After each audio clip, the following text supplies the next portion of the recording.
Hello, and welcome to another episode of the Inevitability Curve. My name is Chris Blask, and I will once again be your host. And with me today is a good friend, Mike Dugent. Hello, Mike. How are you? I'm doing fantastic, Chris. How are you? I am good. There is, I don't know if I told, we had actually had a work call a week or two ago. I don't know if I mentioned this to you, but before I left the boats down in Florida, I had a drink of the bourbon you left on board. Nice, nice. So that is appreciated. Where in the world are you? I am based in Lugano, Switzerland, so we could tell from the accent originally from the Philadelphia area, but 6 years here now. You stole my joke. I was going to say I can tell from the accent you're from Switzerland, but I preempted every time. right. So 6 years. In fact, I remember. Now I think we had met at a DHS event somewhere, the ICS Joint Working Group. Yeah, it was That's, weird actually. We met not actually even at the event itself. It was we met at Detroit Airport or the Detroit Airport Marriott or something like that, sitting at a bar. Do you remember that? oh my God, yes, yes, that's right. Yeah. That's that small world thing. We think it's when you start narrowing it down, how many people would actually likely be at that? Yeah, it's not that unusual, but it's still a thing. Yeah. Right. This is way back. This is probably, I was working for Industrial Defender at the time. So this is probably 2012, 2013, somewhere in there. Yeah. Yeah, certainly before you moved. And that was your first movie. I don't think you'd even done a whole lot of international travel at the time. So since then, the world has Yeah. No, at the time I was really focused sales engineering, United States. I started working more globally a few years after that. And then I joined Azomi Networks in 2017 and moved here in 2019. So neat it's been a world. while. Well, and hand row underwear. For my I was in Switzerland once back in the day and ran out of Fruit of the Looms. And in the hotel, they sold hand row underwear, which I realized is one of the great gifts to life and mankind. So thank you and your I compatriots. have never seen that, but that is a fun story. Oh yeah, hand boxers. I mean, seriously, not to get too dark into it, but as we said in the green room, we might go as far as you could imagine on this one.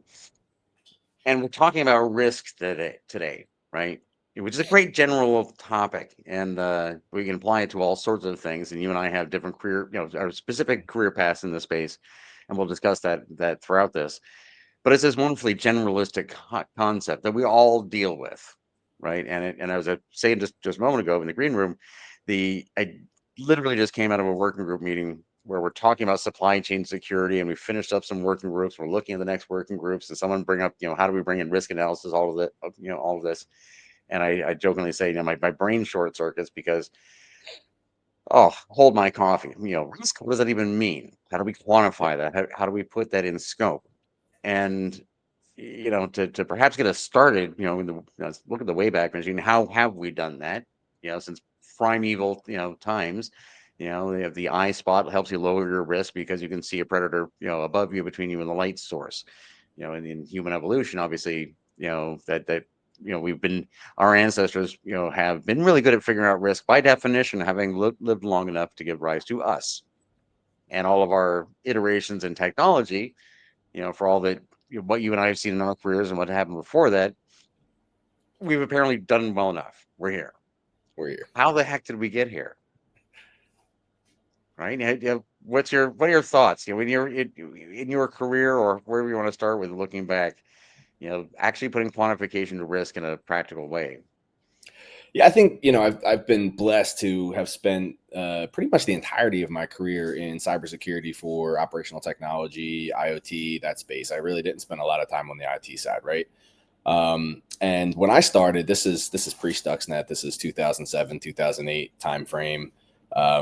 Risk wasn't something that was even in the top of mind when you're thinking about OT, IoT, cybersecurity, and IoT really wasn't even a thing at that time. It was really just OT. Um, at that point, when we're talking about IT cyber risk, the OT environments were completely segmented from that. So I spent a lot of time. I did technical work, firewall engineering, intrusion detection analysis on process control networks. At the time, most of them were pretending to be air gap. They were never really that air gap, but segmented well enough, right, that they were kind of kept out of that framework. And what I've enjoyed over my time working in this industry is is that evolution now is, you start to see the concepts of operational technology, cybersecurity, and the concepts of IoT cybersecurity start to get up to the board level. They're starting to be accounted for in those overall risk frameworks that organizations are dealing with. And, it brings a lot of questions. It brings questions around what are we doing from a connectivity and a segmentation perspective? What are we doing from what's the life cycle of bringing these devices in? Are we putting effort into checking where they come from, how they can communicate, what they can communicate with? And we're seeing a lot of these questions start to get asked up at the board level and working its way down to the executive team. And I've really enjoyed being involved in that process of, okay, we need to account for the potential outcomes of it doesn't have to be cyber threat related, right? But the potential outcomes of if something goes wrong with one of these devices, how does it impact the overall risk of an organization? And now that I've been 4 or 5 years focused, more on the IT organizational side of operational technology and IoT devices, building management systems, all the tangential devices connected to building management systems. It's really something that's being looked at everywhere. And it's been an interesting progression.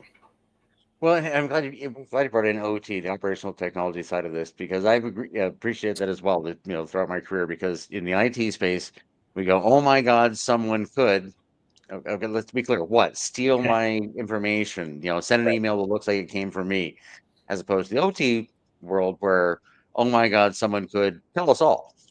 Right? Literally, right? Like open all the floodgates or close the floodgates or whatever, make the dam break or turn the lights off or and, right? One of my favorite presentations in all these years. Oh, I got to blank on the names. I'm sorry, I have to come back to it. But it was somebody, one amongst us, had gotten a job as the CISO at a big railroad, and the requirements going in was that you will give me these things, and I would get physical access to a locomotive and access to all these things, and basically turn my friends loose on it. And they put together what in the presentation they gave was called the Hillbilly Barbecue, where they hacked the train scheduling system to put together train cars with all the contents they wanted. And they couldn't get a beer car, but they could get wine cars, right? Apparently, so wine and combustibles, right? And beef and various other things you need to barbecue, and then hack the locomotive itself so you can take control and make it go too fast around a corner through this one actual tunnel, to roll it over on the far side and pile it all up and actually create the barbecue. And you can do that in OT. I mean, that's an So, actual thing. cool story. And that, in the theme of looking back, and it's why I always liked OT. I like OT by its own self, but with IT people explaining, look, we've been doing this for a long time. You know where standards and guilds come from and so forth? That's from the people who built infrastructure several thousand years ago, because not the first ones, but the ones who came later. Because when the famine or the flood or whatever happened, whoever built that first infrastructure, they were killed by the survivors. Right? They were like, "Hmm," and you kind of explain about weather cycles and so forth. As far as everybody knows, you're the one who made the thing that was supposed to feed or water or keep us safe, and it killed us all. So we literally look back through human history and we see these guilds and so forth, not even just in our standards but in our popular fiction, like hi ho, off to work we go, because I'm not going to agree to the tyrant of the time to build a 10,000-foot tower out of Lego blocks, because you may as well kill me now. I can't let any of my peers say that they'll do it either. They'll kill all of us. Right? So OT takes risk and makes it personal, because it's Right. either the risk of, the bridge collapses, or they built the bridge, it collapsed. People are really, really angry at me. It makes people thoughtful. So we start putting together processes and programs. And it's really, sorry, taking that one all over the landscape, but in OT, again, IT just feels so new. Oh, we're creating all these new things. I like, saying, have we done this before? And risk, in OT, we talk about safety, right? The Yep. risk is, the safety will be bad and you hurt people, and the risk to the motivating risk to the people responsible, even if they don't like people, is that things will happen to you, right? There is a risk to you. There's a risk to your business in business terms. Your customers won't like you anymore. You'll get sued. because you didn't have the same processes that mature industries just have. Um, so I don't know if I can even weave a question out of that myself, but that IT, that OT, IoT thing, right? It expand it as you like on that value of that in the IT world. Yeah, and I've seen a lot of efforts now, and I haven't decided whether I like them or not. But combining the concepts of OT and IoT and some other devices into this concept of cyber physical systems. But you kind of hit the nail on the head that the operation of this type of technology has some type of impact on a physical process or a physical thing. It's not something that's predicated towards user interaction or user use. So the risk is different. And as we digitalize, and the world's digitalizing very, very rapidly, there's more and more of these devices that are interacting with some type of physical process across the board, and quantifying how that impacts risk of any organization or even your personal day-to-day life is an interesting challenge. But it's growing very, very rapidly. Let's try to take this into the present because yeah, again, before this all started a couple of minutes ago, we were talking about AI and so forth, and the fact that I'm just I'm one of these people. I'm not really an early adopter. I'm an early ponderer. I start thinking about things before people start using them. Sometimes I use them myself a little bit and stop, and I'll watch everybody else use them. And if they really stick around, I'll use them myself. And I've installed ChatGPT on my phone a month and a half, 2 months ago, and now already I'm like, I can go to Google and type in 3 words that I really can't think of right now, or I can just hit voice to text and Yep. randomly speak poorly to this thing, and it'll come up with a pretty good summary. And there's that scale of ability in the present time. I'm trying to get into the present. So we have that right now, and things all across the entire security spectrum. When I think about supply chain, I have this time to transparency problem. All of the information between me and every single point is there. It'd be 17 different organizations in my supply chain on a given object. All the information is in their hands already, and all the relationships are already codified in contracts and regulations. And if I had the time, I could get any one of those pieces of information. I don't have the time. I'm not going to have the time. But with things like AI, I suddenly have the time, and I can just say, find me all that thing and be done with it. And I don't think we've got our heads around that yet. That's where we are right now. So at Nozomi, right now, where you are day jobbing these days and have been doing all sorts of neat things, is a perfect example, right? This is in that situational awareness space that I've been obsessing with the last 15 or so years, right? As we get more aware of our surroundings, the value of that awareness itself is the defense, or is the value. And this acceleration of, again, what we're currently calling AI changes our ability to understand what our risk is today. I mean, so how much does that change, like in current last 12, 24, 36 months? Yeah, I mean, I what I love to think about, not just, it's almost like we have two converging digital explosions. I guess you could say it the same. You've got the artificial intelligence piece you keep touching on, right? We have all this capability now to parse through massive amounts of data and drive context from it, and drive efficiencies out of it, while we are also seeing this process of digitalization with millions and billions of new devices that are collecting data and sending data and transmitting data, creating more opportunities for artificial intelligence to be able to do some insanely interesting things with our lives. So you just separate the cybersecurity piece of it. I love, actually, we were talking about it a bit when we were on, do I call it a boat, Chris? What do we call the marine The living planes, quarters? the planes, the solar powered boats that some of my backgrounds are on the boats now. It's a snowbird thing. It's like the sparrows, the Capistrano. It's my showing up in Canada, as a sign of warming weathers. But yeah, down But on the boats. Yeah. if you remember, I mean, we were drinking a beer and we were talking about, if there's a fleet of these marine living quarters with sensors in the water, we're tracking water pollution, water movement. You can look at marine life activity. You could be looking at air quality, and you're putting thousands or hundreds of thousands of those out there and getting those into an artificial intelligence, processing capability. Can you imagine the potential outcomes of that, right?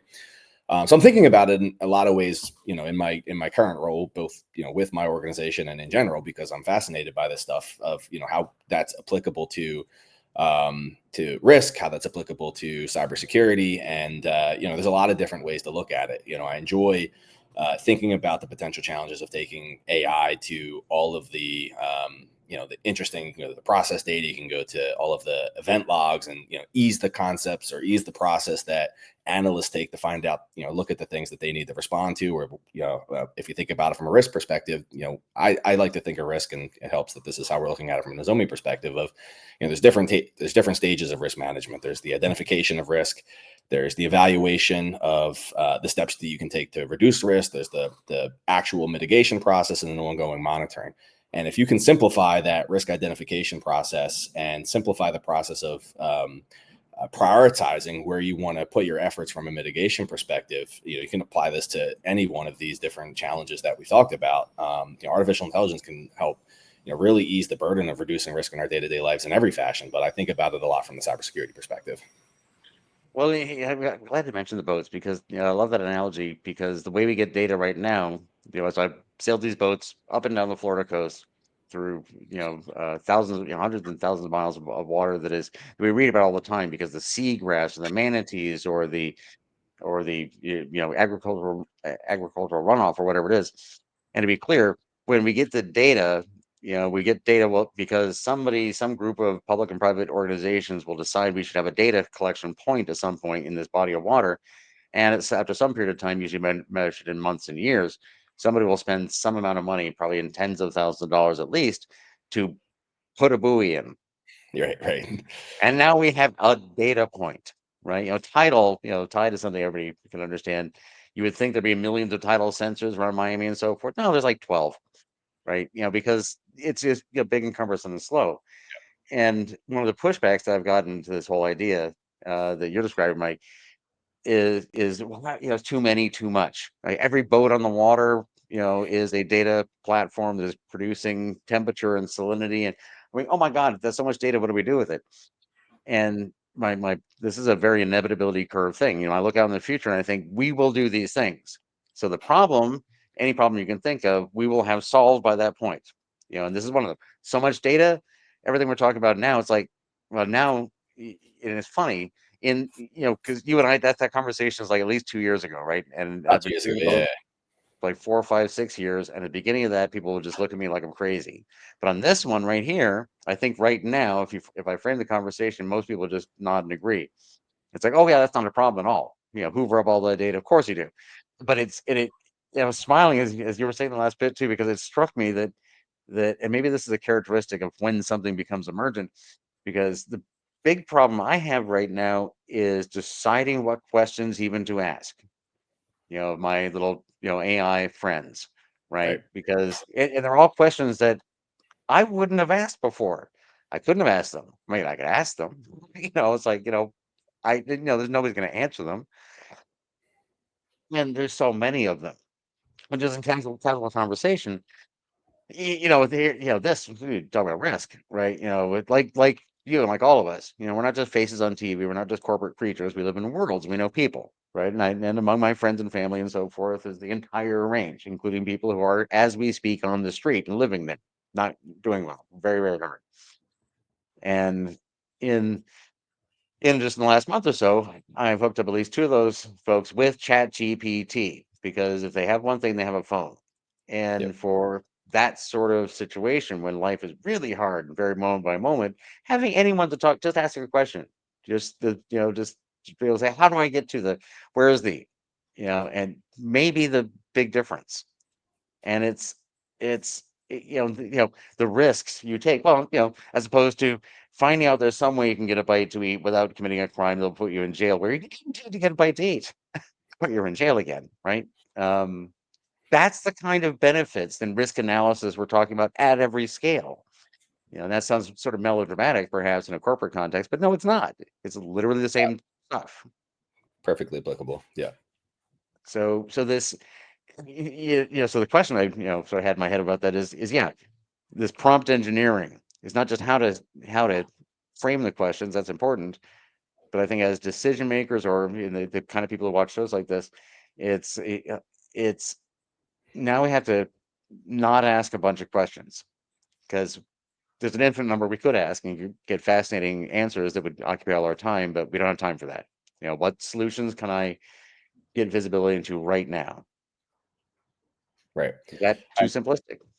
No, I mean, I can think about this a lot of ways.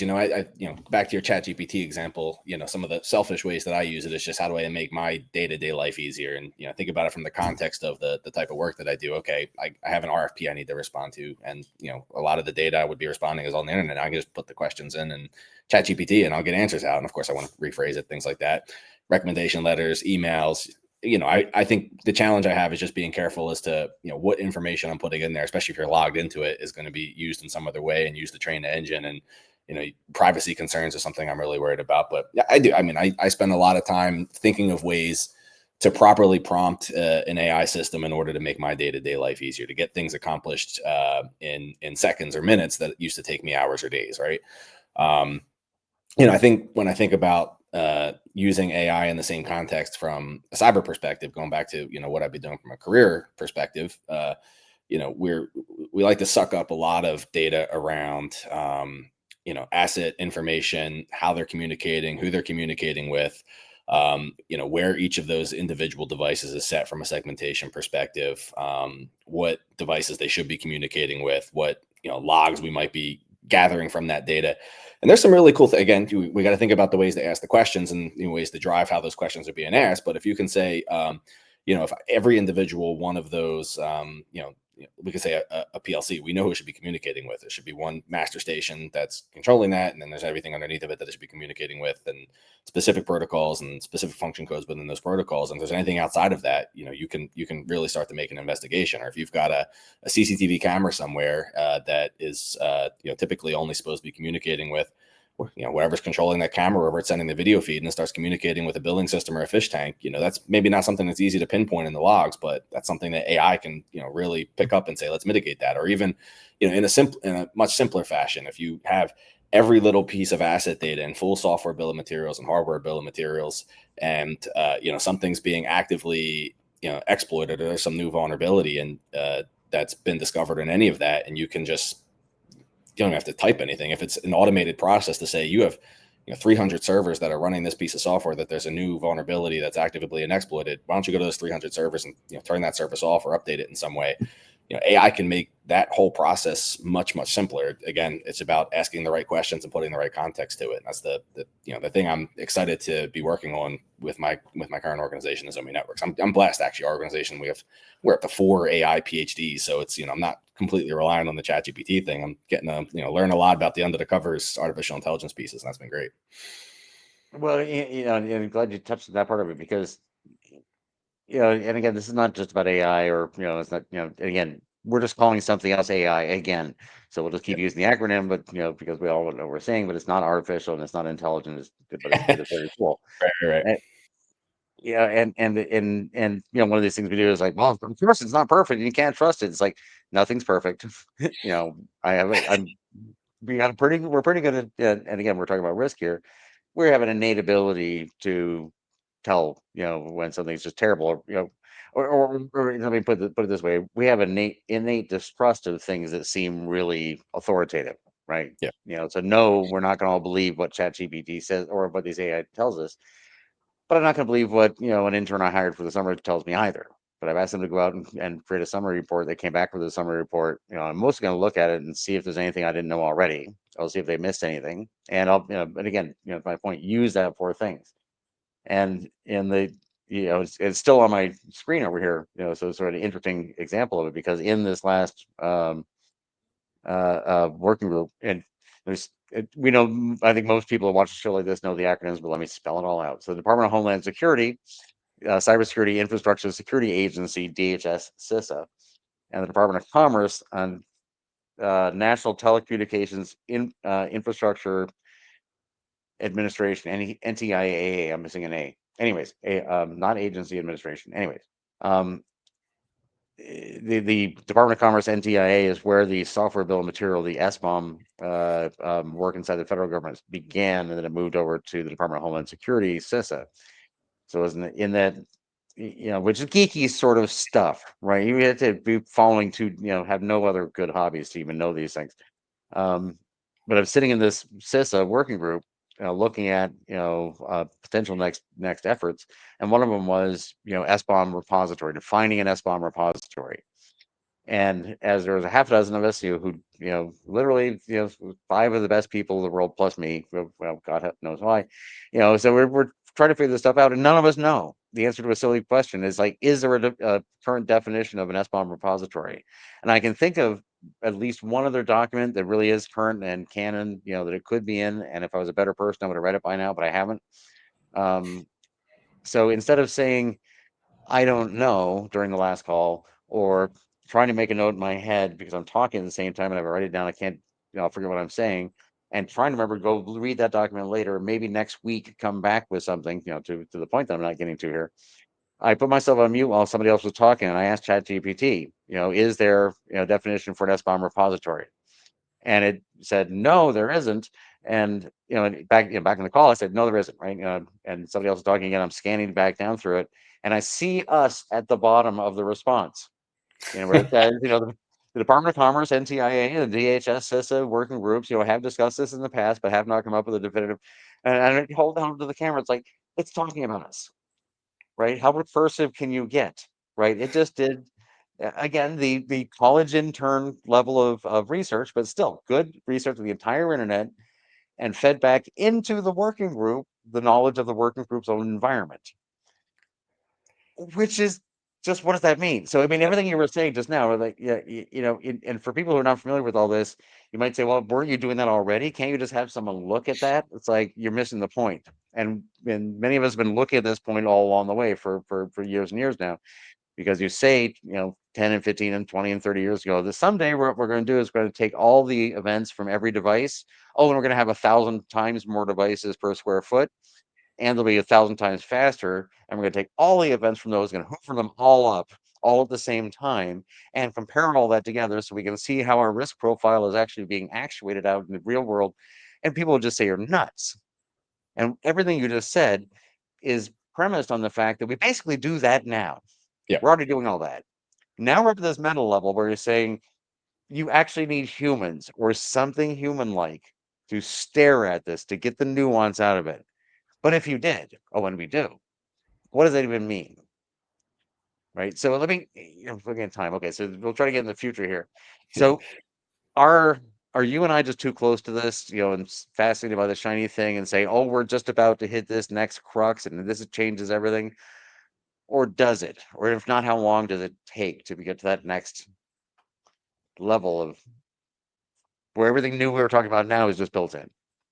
Yeah, I mean, I've got my worries about, you touched on a good point there about the recursive nature of AI, and it's sometimes only as good as the data that it's being fed, and who's doing the searching, right? And it can be trained in wrong ways. I'm interested sometimes by that context of the decreasing accuracy of some of the AI engines as more people put data into them and feed it potentially with incorrect data, or the algorithms are pulling from incorrect data. So there's challenges there, of course, and I love the concept of just basic anomaly detection functions with it, or prioritization functions, and not just in a cyber context. The anomaly detection capabilities of machine learning and AI have been great for things like cancer research. I love seeing stories like that where speeding up the time to parse through big pieces of data to make quicker or more predictive predictions there. Yeah, I don't know. That's a really tough question. When I think about it from a cyber perspective, I like to think about, can we reach a potential where we're not just finding problems and making recommendations around mitigations, but can we use our automated process to automate the mitigation processes, right? Okay. Now we see, back to the earlier example I used, we see that there's a known vulnerability or a new vulnerability. We see active exploitations. We see you have so many instances of this specific software or hardware that's actively being exploited. Is there something that you can automate to protect yourself from that, from that risk? Can we go and update that software, or drop connections to that individual system that's got the vulnerable hardware? Or maybe we're automating things like, I've seen some cool technologies recently. I like to look at a lot of startup technologies. I've seen things like can we automate machine-to-machine authentication and key exchanges? We're not doing certificate management anymore. Can we automate, and this become interesting when we get to dealing with how all of this AI and quantum computing impacts encryption and things like that. But I'm interested in how can we automate the mitigation side of things, and how can we automate the process of reducing risk, not just from a cyber perspective, but maybe in our day-to-day lives. If you think about really basic things like pollution censoring, traffic controls, all of that data can be fed to tools that can potentially do active mitigation in our lives. So that's the next steps. That's what, or at least in my perspective, that's what I'm interested in, and seeing where that's going. Well, I think that one's short term. Let me, like, I'll take the risk. So I hope so so. I will. We'll see. Yeah, 7 years from now, when you're watching this, I was wrong, but whatever. I don't think I am. I think 7 years from now, you're walking around with a lot of this built in, right? Because everything from, it's funny. I hesitate, when I say this, but which is a lesson all by itself. But toilets, since I was a child, I thought, oh, one day toilets will be doing medical diagnostics all the time, right? Obviously, because that's what we test, Make a lot and of sense. we produce samples constantly, right? I would like to know when the first cancer precursor shows up, not when I get my first annual checkup a year after that starts, right? And then and environmental smoke in the air, pollutants, anything, right? Why not? We have these devices, just pick that up and just let me know about it. Why not have AI systems that will say, so that reading, given where you are and your context and everything else, is something you should actually know about, because Right. the information's all around us already. The the I'm gonna try to leave this in a question. I make no promises, because one of the things that, as a Apollo era kid, staring up at the sky and thinking, all right, if I'm right and I'm lucky, we'll get faster than light transport by the time I'm like 35 and I'll be able to go to these places. No, you can't. And I never would have thought, at the time, that if we just stared harder at that star, and stared really hard and stared really, really, and stared really hard, and so we can get a planet transiting around it and get, with the spectrum, do a spectrum analysis of the atmosphere of that planet, 130 light years away, right? And be able to detect and, right? So I guess my point is that our ancient ancestors had that same information washing down onto them, all the time. Yeah. Anyone could have picked that information, out of the information that was already available. And everything we're talking about now is information that's basically already always been available. And it's just getting into that crux. So I think, yeah, so I think I am overly optimistic. Uh, I think I'm joking. I think I'm optimistic about the future, and I think I'm right. I think No, this I has way agree. more impact than we can really get into our heads yet. I agree. Yeah, I don't know if there was quite a question there, but I do agree. Yeah, I know you said that. I'm optimistic about the future. I'm optimistic about, there's things we got to do to protect ourselves, of course, but I'm optimistic about the things that we see evolving every day. And I mean, I'll say, like, maybe again, no promise, but more likely to find a question on this one. So one of the nice things about this, I think, what we're doing is collapsing a lot of risks that have been around forever. right, That people might have been saying, you should do something about this 20 years ago, but you shouldn't have, because that risk did not realize. Um, but one of in its security context, the bad guys have these tools too. yeah, So a lot of things that have always been possible, but really haven't been used against us so far, are being used and will continue, and that will drive the optimistic side of this. Is my question. That'll drive companies who like staying in business and making money to come up with the resources in it to come up with better, more reliable, built-in, uh, um, solutions. So, do you think, following that optimistic path, that this actually will drive us, perhaps, to accelerate reaching some of these long-term, and maybe even, commonly, believed to be unachievable goals in security?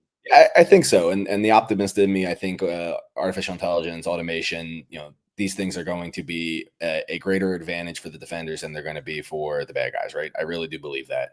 There's risks in future technology that may have a bigger impact for attackers. I think the one I worry about the most is the impact on encryption via quantum computing.